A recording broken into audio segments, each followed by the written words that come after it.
isa solomin kalankɛ tɛrɛ mɛn kan kosɛbɛ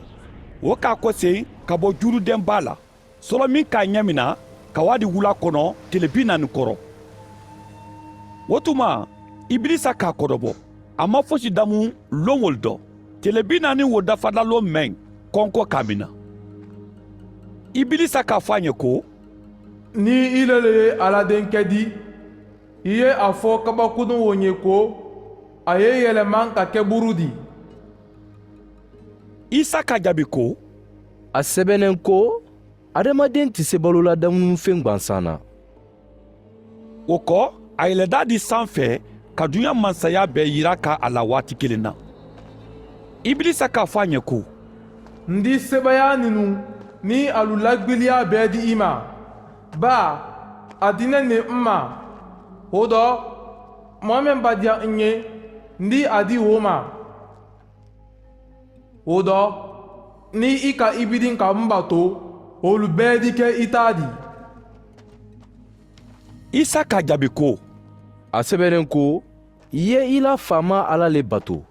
ka baara kɛ ale kelen pe ɲɛ a wara di jerusalem k'a lalɔ alabatobonba kuntɛma yereyeren dɔ k'a fɔ a ɲɛ ko ni ile le ye ala denkɛ di i ye i juran ka bɔ yan ba a sɛbɛnnen ko a di ala mɛlɛkalu jamari ka a bɛn i la ko ma ko alu ye alu janto i dɔ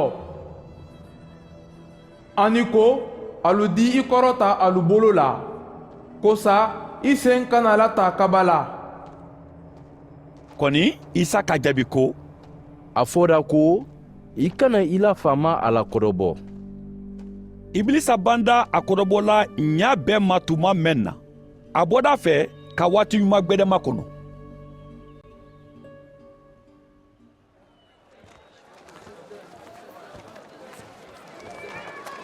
isa kose da kalile solomin bara k'ale dɔ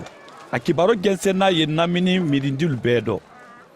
a tɛrɛ karankɛla a la ladɛlu dɔ ani bɛɛ tɛrɛ a tandola a wada se nazareti a mɔda yɔrɔ mɛn ɲɔɲɔlon sɛnɛ a wada a la ladɛdiya yo a darinɛ a kɛla ɲa mɛn a ka wuli k'a lɔ ka karan kɛ kɛla esayi la kafa di d'a ma a ka o da la ka yɔrɔ dɔ ye a sɛbɛnnen tɛrɛ yɔrɔ mɛn ko faama sɔrɔ min ye n kan n ɲɛna tɔnbɔnɛ o mɛn kosɔn ka kibaro ɲuman lase fantanu ma a kan kelaya ko n ye hɔrɔya lase jɔnnu ma ka ɲalaka ko lase fuyenu ma ka jɔnnu bɔ jɔnya rɔ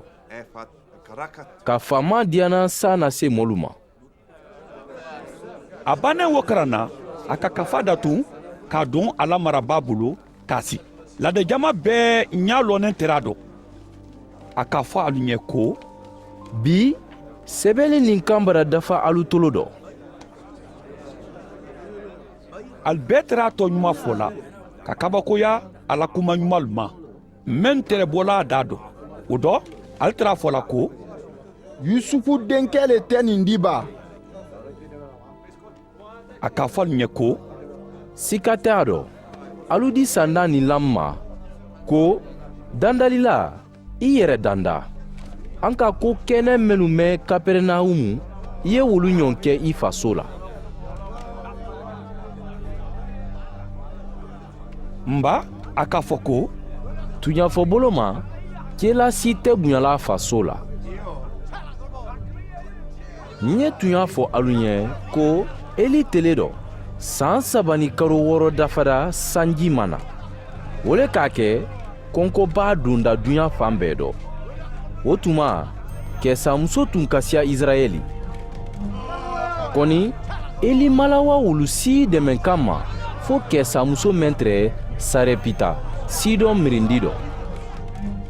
kunatɔ tun ka siya Israɛli kɛla eliza tele dɔ kɔni wulu si ma saniya fo nama sirika nba kuma wolu mɛn mɔɔ mɛn tɛrɛ ladɛ dɔ olu bɛɛ mɔnɛda kojuya ali bɛɛ wulida k'a gbɛn k'a labɔ so kɔnɔ ba so wolɔnen tɛrɛ tindiba le kan alu k'a ta ka wadi tindiba wo kun dɔ ko k'a lafili